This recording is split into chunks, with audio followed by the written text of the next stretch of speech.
Welcome back to The Explainer. Today, we're diving straight into a modern sci-fi story that is, well, honestly, it's a little too close to our digital reality for comfort. We're going to unpack how a wild, fictional concept about technology collides with clinical psychology, classic Gothic literature, and the very real, cutting-edge AI developments happening right now in labs all over the world. So picture this for a second. Imagine you stumble across this incredibly advanced photo editing app on your phone. But here's the catch. It doesn't just alter your photos on a screen. When you swipe a filter, it instantly alters your actual physical face, your body structure, and even your real-world surroundings. You just push a slider, and boom, your physical flaws disappear in real time. But what would happen is that perfectly edited, flawless AI version of you suddenly manifested in the real world.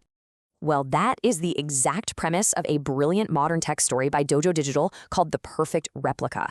It follows this simple guy who discovers that exact app, and naturally he gets completely obsessed with using it to achieve absolute physical perfection. But then he loses his phone, and the very next day, a flawless AI-generated clone of himself appears right in front of him in the physical world. And this perfect replica, it doesn't just want to hang out, it's hostile. It actively tries to steal his identity and take over his entire life. It's an incredible, tech-savvy thriller that really hits home. Section 1. From filters to dysmorphia. While The Perfect Replica is a work of fiction, that core conflict, the psychological obsession with digital perfection, is totally real. It's deeply rooted in modern clinical psychology. I mean, we've all spent way too much time picking the right filter for a selfie, right? But this has escalated into a documented clinical condition coined by cosmetic surgeon Tijian Isho, Snapchat dysmorphia. He noticed this massive, bizarre shift in his clinic. It used to be that patients would bring in photos of celebrities they wanted to look like. Now, they're bringing in heavily edited, filtered selfies of themselves. They actually want physical surgeries to match the flawless, poreless, narrowed-nose digital images created by a smartphone app. And the scale of this is just staggering. According to research from the Dove Self-Esteem Project, 60% of young girls feel genuinely upset that their actual physical appearance doesn't match their retouched online versions. 60%! They're looking in the mirror and feeling totally inadequate because they literally cannot compete with their own digital avatars.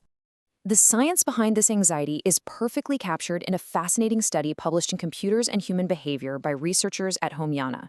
They call it the erosion of bodily identity hypothesis.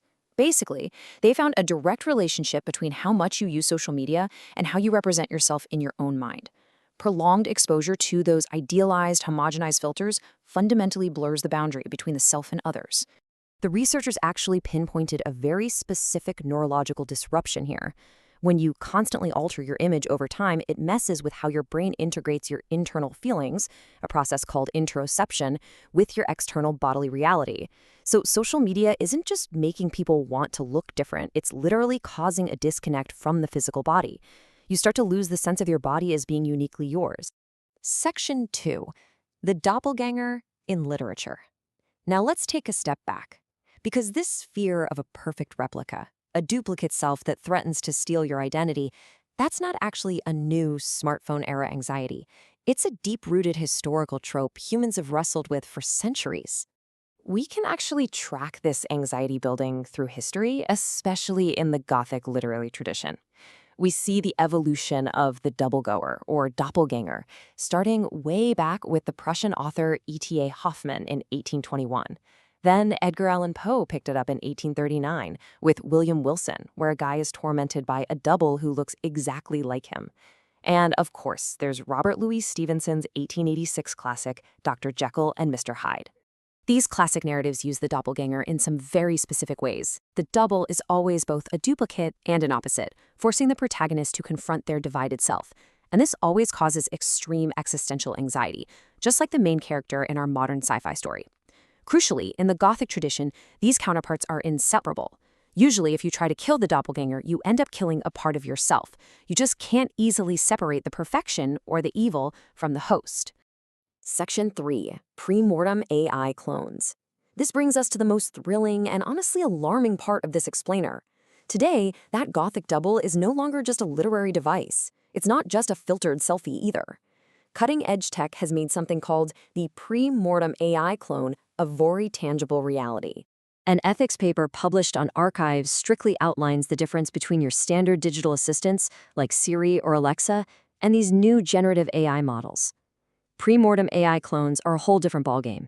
They are trained on vast data sets of your personal communications to mimic your exact behavior, your distinct personality, and your specific knowledge while you are still alive.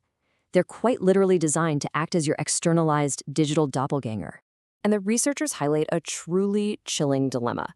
Because these AI models have agency, they can make independent decisions, which begs the question, if a clone engages in behaviors that differ from the original person's intent, is it still an accurate representation of you?